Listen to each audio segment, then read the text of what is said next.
Josh Menold is the CEO and owner of the CHE Companies, an exterior construction platform serving the Carolinas and Virginia. Before CHE, he spent 2 decades in finance and operations leadership, including CFO roles at Bobbitt Design Build and Faulkner Hayes.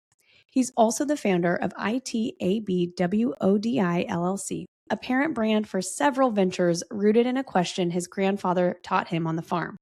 Is there a better way of doing it? He's an elder at Summit Church in Apex, North Carolina, holds an MBA from Campbell University, and lives in Raleigh with his wife, Jen, and their 5 kids. Josh, I'm so excited to have you on the podcast today. And we've talked before, but you've spent a couple decades in finance and operations. You've held CFO roles, nonprofit work in the Dominican Republic, and now you're running a 68-person exterior construction company, which doesn't feel like an obvious stair-stepping path. So can you just Right. walk me through, how did you get to where you are today? Yeah, that's quite the journey.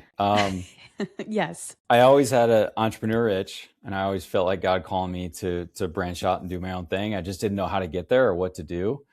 And somebody approached me with an opportunity, and I was able to, I was presented an opportunity to buy this owner out, and so we did an MBO, and it's been great.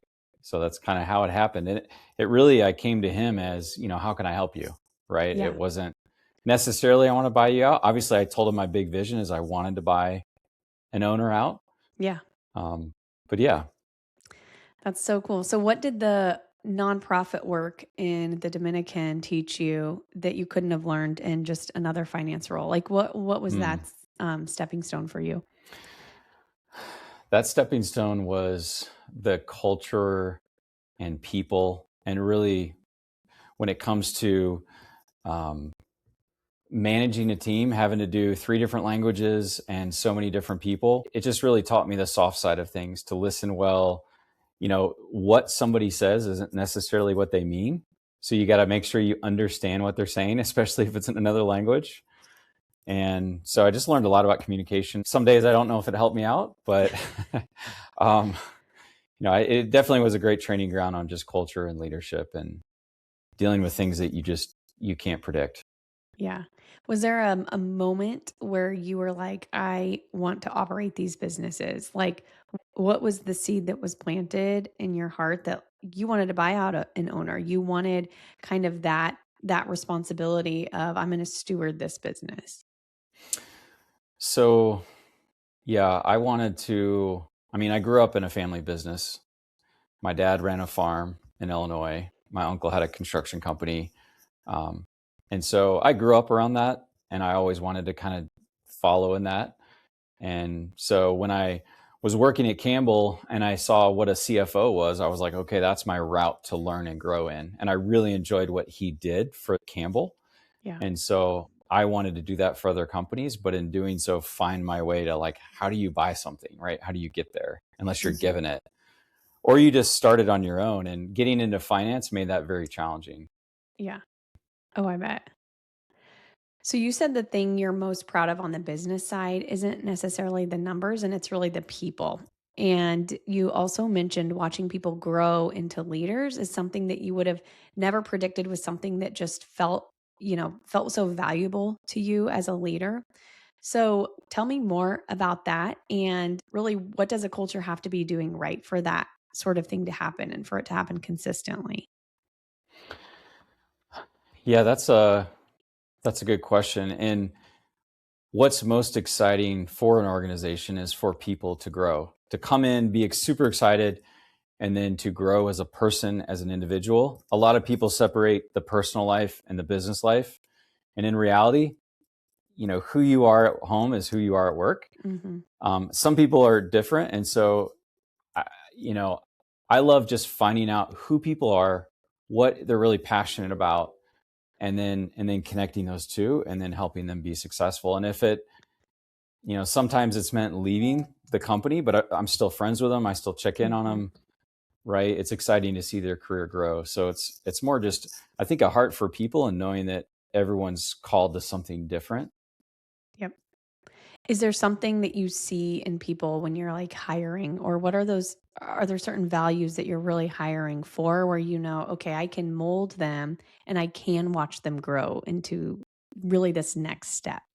Yeah, I think Patrick Lencioni took the reward on that with Hungry, Humble, Smart Yeah. in the Yeah. book Advantage. And I think that sums it up well. And I've Mhm. seen that play out over 20 years of it really comes back to those three things.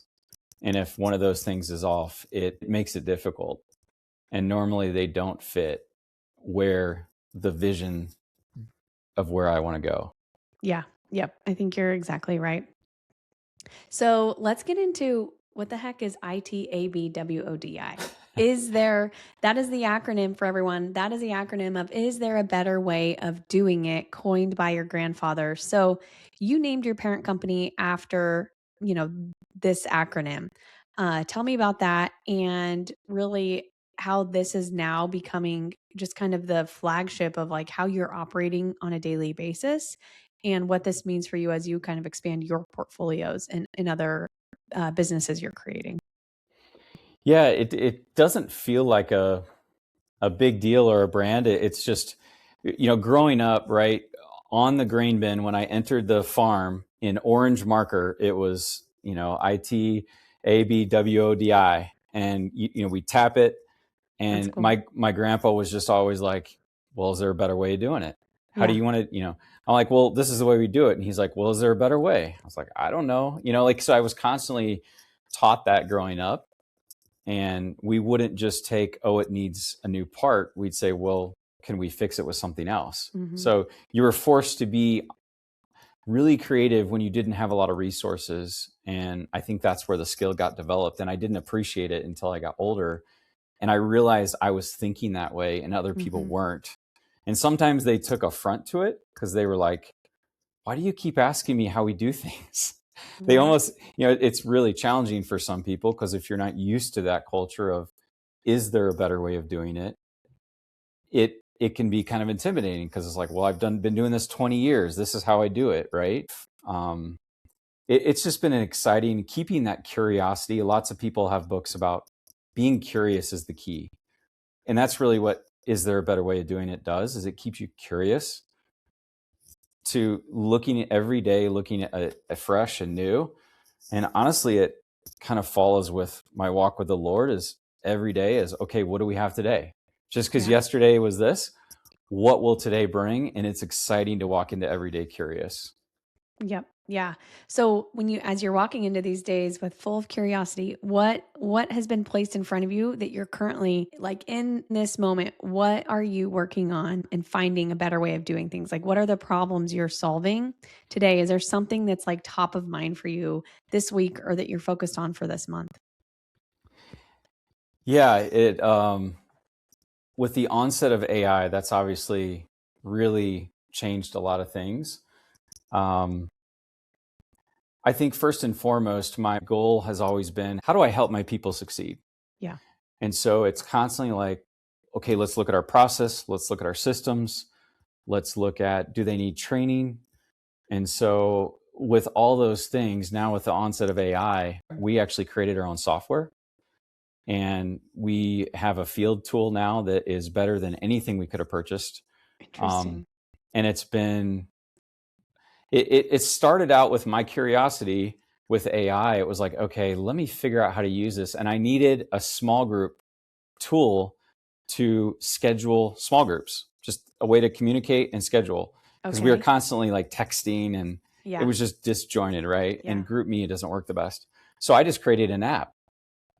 And one of the guys in my small group, he worked for an NVIDIA and he looked at it and he's like, oh, that's cute, Josh. That was a good try. But I think I could do it better. He was super nice about it, but he did a new app and it's phenomenal. And it's funny because human nature is we like what we have. Yeah. So it's hard to change. Yeah. So we created the app in December. We rolled out the new app, I'd say in April, maybe March. And it's still taking time for people. Like last night, people still getting on the app because it just takes people time to change. And that's what's interesting is a lot of times things change around us so fast Mm-hmm. we're not aware of those changes and we don't know how to operate with those changes. Right. And so I think that's the key. Like if you stay curious, I mean, God's working every day in different ways. And so you never know how he's going to work either. So to me, everything comes together, whether it's work or personal or spiritual, it kind of all is the same. So AI is the big thing I'm working on right now. And I've created like 15 different apps. Oh my gosh. Wait, so Um, is this one B2B and you are selling it to other in the construction industry, so for them to schedule with their customers? well, I don't want to release too much about kind of some of the things we're working on, Yeah. but within CHE, we have redone how the field works. Okay. So you basically have a tool that you take your phone, you talk to it, and AI walks you around and Oh, does the work for you. okay. It also directly connects to our ERP. Yeah. So that way you're not having to go into the ERP. It's all one click. The goal is Sweet. to try to make the screen to where everything is right there. Yeah. And the On your less phone, clicks, yeah. right. And the less clicks you have, just the more time you have to do what you need to be doing rather than data entry. Yeah. So Oh, cool. That's interesting. And then, so you have 15 that you've built. Are you like, okay, most of these I'm scrapping and there's a few here that have legs, or how are you approaching the discernment of like what you're doing next? Because that's hard. That's hard for me to not get excited about. I squirrel easily on what I'm excited about. So how are you taking that discernment from the Lord and saying, okay, these need to go. This is where I need to focus. yeah, it's difficult. I put it through the framework of stewardship. So Yeah. it's like, okay, what has God placed before me? And it's CHE and the CHE companies, right? The other stuff is cool and fun, and maybe I can make that work. But first and foremost, I'm focused on CHE. So all the energy and tools are being spent on CHE. However, I'm still curious on the side and growing in my understanding and learning at the same time. That's blessing CHE. Yeah. But it's also, I'm learning so much. It's like, oh my gosh, I could do this. And now I have AI agents working for me 24/7. So I don't have to. Yeah. So it's stewarding what God has before me first is kind of the framework I use, and then kind of go from there. Hey, I want to pause here for just a second. If what you're hearing today is hitting close to home, if you're recognizing your business in these patterns, I want you to know that it's not a coincidence. This is exactly the work I do with founders. I work with business owners who know something needs to change but haven't had the right person in their corner to help them build it. If that sounds like where you are, there's an inquiry form linked in the show notes. It takes about 3 minutes. Tell me where you are, what's not working, and what you're trying to build, and we'll find time to talk. Okay, let's keep going. So when we were prepping for this episode, you also talked about pace. That's the clarity you're really looking for as you move forward. So give me an example of like going too fast and what that's cost you. And then maybe even like what does too slow look like and how you're figuring out that sweet spot. I've been accused of going too fast my whole life. So Yeah. yeah, that's a weakness. Because it's like you have so many ideas. Yeah. And I think the irony is, for a long time in my career, I put aside the visionary hat and I just put on an integrator hat, and I helped other visionaries succeed. Yeah. Doing that taught me a lot about getting things done and working through things to not overrun others. It's still hard. I still have to pace myself. I still have to say, hey, are we doing too much? Like, you got to ask lots of feedback. So there's lots of examples where I've gone too fast. I mean, recently we're working on our field app and a management app, and I started working on some other things, and I think it was too much. Yeah. And I said, hey guys, I'm sorry. Let's focus on the field app. Let's get that done. Let's step back. I'll work on the management app, right? And we'll just take one step at a time.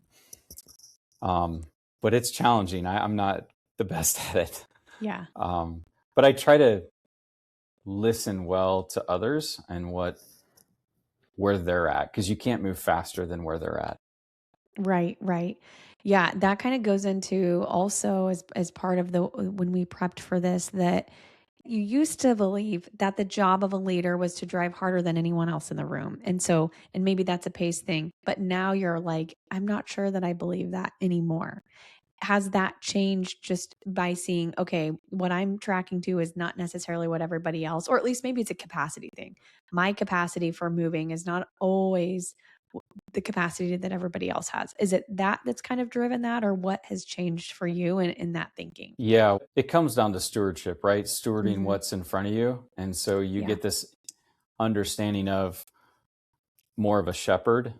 Yep. So a shepherd doesn't run off to the next water site and leave his sheep. The shepherd makes sure everyone gets there. There might be stragglers, there might be ones who are moving slower and need more help or more direction, but the shepherd makes sure all the sheep get to where they need to go. And I think that's been kind of the reoccurring theme in my mind of don't run forward, but wait for everyone and shepherd Yeah. everyone to get there. It's challenging. Yeah. I love that example, though. I love that example. Don't leave the one. Bringing everyone forward to that place, to the end result, is really what it takes. And you get just so much more credibility, so much more trust. You build a different type of relationship with the people working for you if you can do that well. And they feel, yes, I'm just as much a part of this as the founder is. I think that's a really special thing. Yeah, I'll just add, I mean, it's, I kind of telling myself, right? Just be really honest. I mean, Yeah. I think I've struggled with my current company in doing that due to different dynamics. And so last week I spent some time praying about it, and I was at a Chris Lacurdo training, and I just stepped back and I came back with a fresh perspective this week. Now I didn't rush back and do it, and I didn't rush back and overwhelm everyone, but I've changed my behavior so that way I can build that trust and make sure I pull some people along that are straggling. Mm-hmm. So I think sometimes too, people say they're Yep. keeping up with you, but they're not. Right. Right. And Right. so I think I need to slow down even more and listen and try to pull those things out of them and see and help them get to where we need to go. Yep. Yep. I think and gracefully being able to show them those blind spots, like show them that with love. I'm actually working on a solo episode to talk about this more here, because we are called to show them kind of those blind spots and do it with love, do it from a graceful place. In general, it's like you're doing a great job. What you're doing is great, but I really want to push you to get you to the next level. And hopefully they respond, with an open heart and an open hand with some of those things. And hopefully God's already been working in them and in us to kind of make that an easier transition. So yeah, I hear all that. Completely. So what else are you praying to the Lord about right now in your business? I love like the amount of blogging and introspection you seem to do. I know I can tell you're a thinker and you always have something that you're like, I'm striving to become better and to be more like him, more of his image, and to show that light. So what are some of the other specific ways that you're praying to him to just mold your heart? I think it changes daily. But every day I get up, at the Summit Church, we ask two questions when you get baptized. You know, are you willing to go and do whatever God calls you to do? And do you believe Jesus done everything to save you? The first time I baptized somebody, I was like, that's really how the posture of how we're supposed to live, Yeah. not just at baptism. So I started asking myself those questions every single day. And Paul prays similar, right? And he prays and he says, prays that they would know the height and depth and width and the breadth in which God loves them.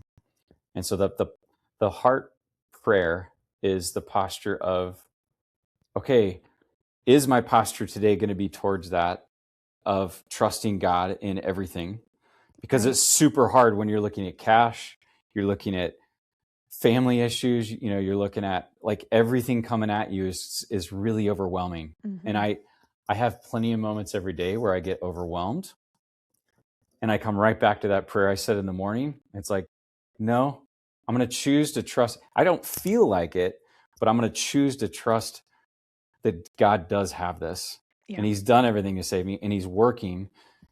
And then be open to what he has for the day, and be curious, and trust him in the details. And it's hard. It's Yeah. it's a daily posture of It walking is. in it. But it's like I was pulling weeds the other day, and it was like God spoke to me. Mm-hmm. So, and I wrote an article about it on my site, just about how pulling weeds was an amazing time with God. Mm-hmm.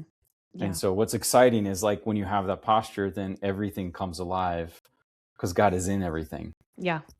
Yeah, it is hard. It's a daily battle. I woke up this morning. It was like spiritual warfare. And I'm like, what? Why? Yesterday I was on a high, and this morning it's like battling spiritual warfare, and having to just continue to surrender everything to him, to say, no, this is not the truth, and your ways are better. And I know you have this, and I know your hand is in every part of it. And I'm just asking for your guidance and for the comfort that I need to continue to keep pushing on and to not become discouraged. It's a daily battle. So I am glad we're in this together. I'm glad there's other people that, I'm not alone in that at all. So, one of the things you said was you want listeners to feel permission to admit that they don't have it all together. So, what would you say to the person listening who is pretending that they do? If you're pretending, there's no place for God. Yeah. And that's what God has shown me lately, is just the weight we feel is the absence of letting him in. And when we step back and we leave room for him, and we start our day with that posture, yeah, you don't feel it, Mm-hmm. but you get to experience him. He's faithful in that, and he has been for me for 30 plus years, and it only has gotten stronger every day. Right. So I think the permission to fail, or the permission is, do you really want him?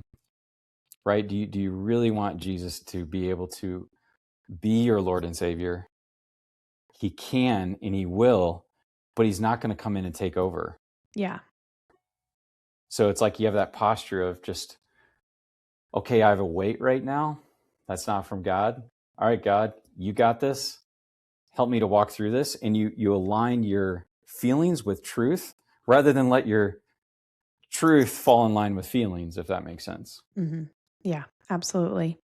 So one of the questions you asked me before we recorded was who I picture on the other end of this. And so I should have told you this before, but I'm telling it to you now because I knew you'd be on point anyway. But it's a founder who's really good at their work. They're building something that's very real, very tangible, but they are quietly wondering if they're doing it right. So what do you want them to hear from this conversation? If they could take anything from it, what's the one thing? Ooh, that's a good question. I think I've been telling people this, I've been telling other Christian friends and brothers and sisters at church, the enemy wants us to be quiet and just to go along with things, right? Yeah. Mm-hmm. He doesn't want us in charge of things or controlling things or being a voice out there. And, what we saw in Charlie Kirk is people are wanting a voice. People are wanting to hear what's true. Mm-hmm. And that is what's true. So I think sometimes there's this fear, trepidation, like, should I be open about it? Should I talk about it? What is the noise? Like, I'll be honest. I mean, even on my blog, it was like, well, how much do I really say about God? Do I make it too much? Yeah. Is it going to be too much for people? And I've really come to, it's like going without water. Yeah. Like, that's how important he is in Mm-hmm. everything. Yeah. And so I would say it's exciting to kind of put all that together and be able to walk that out. And I think that's what needs to be like AI. I mean, Christian, we really should be not afraid of that. We should be embracing it. Anything that comes at us, we should be embracing and working to make sure it works for the good of those around us. Yes, for the good of those around us. Yes. I feel the weight of stewarding AI so that I can provide jobs for people, not so that I can have this great company, right? It's how am I empowering others, and what opportunity am I giving to other people? Yeah, I love that angle. I have not heard anybody yet say that angle as it relates to AI, and I'm creating a way to provide jobs for people. I love that. And I think that is the hope that we need, because there is I feel like a lot of doomsday conversation around AI of like, it's going to take over all of our jobs. I love that perspective. So I'm going to start spreading that, because it's really needed right now. If the wrong people control it, it will take over. Yes, completely agree. So the opportunity is who's going to take over. Yeah. Yeah. Yeah, exactly. Oh, that's awesome. Well, Josh, thank you so much for joining me. Can you share with people, if they want to reach out to you, how can they find you? How can they read your blog and learn more about what you're building? So my website, ITABWODI.com, would be a great place. That has a link to all my different ventures and articles, and they can reach out to me there. Awesome. So that would probably be the best place. Perfect. Cool. Well, we will make sure we link it in the show notes, so it's an easy click to jump over there. And thank you again for sharing your heart, for always being able to talk about the gospel, not being afraid. We need more of it. And so I'm really, really grateful for you. Well, thank you for having me. Yeah, it was fun.